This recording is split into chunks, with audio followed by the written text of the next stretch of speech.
And because that's not, for whatever reason, our ancestors, when they ran fast, they didn't hit their heels. And so,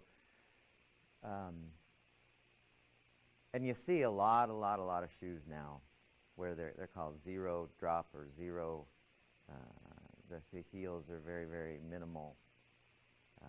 I can't run barefoot outside still, but I wear shoes that look like clown shoes. They're like huge. Because the other thing that Nike did that was bad, and I say Nike, I mean the shoe companies, is they made the foot is designed when it lands so that the toes go like that. But if you have really narrow shoes, your toes stay like this and they don't land how they're supposed to. So a lot of these newer shoes, you see the front part of it, this part right here, is quite wide. It looks kind of like a clown shoe.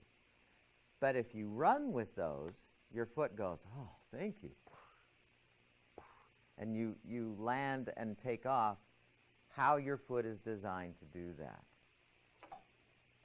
Now, I'm not saying, okay, now you got to go get all new shoes and stuff.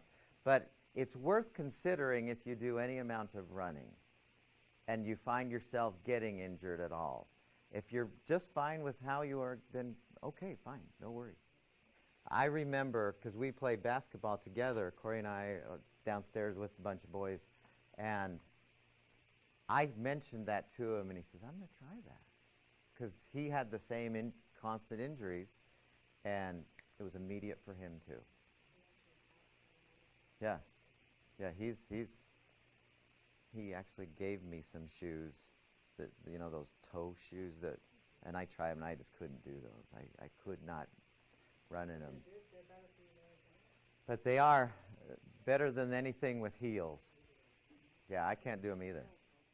Now, you have to start really, really small. At least I should say my experience was start really small, far, far less. It's not to go work out. It's like therapy.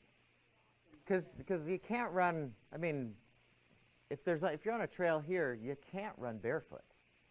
I can't possibly, for the life of me, imagine, because I would be cutting my feet. My feet would come home bloody if I tried.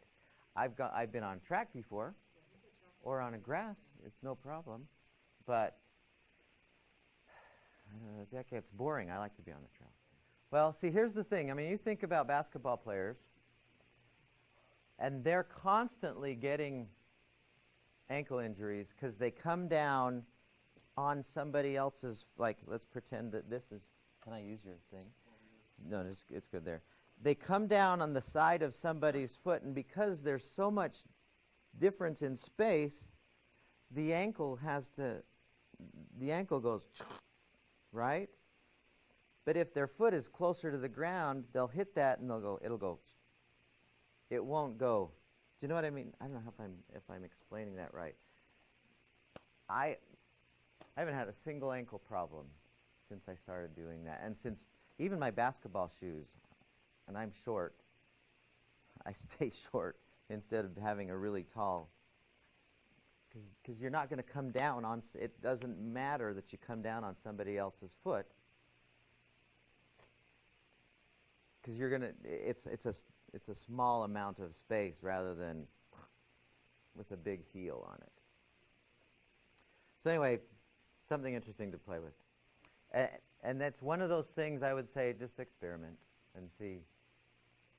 But if you keep having ankle and knee problems, it's a signal, do something different. For me, the different was get rid of the shoes when it's possible.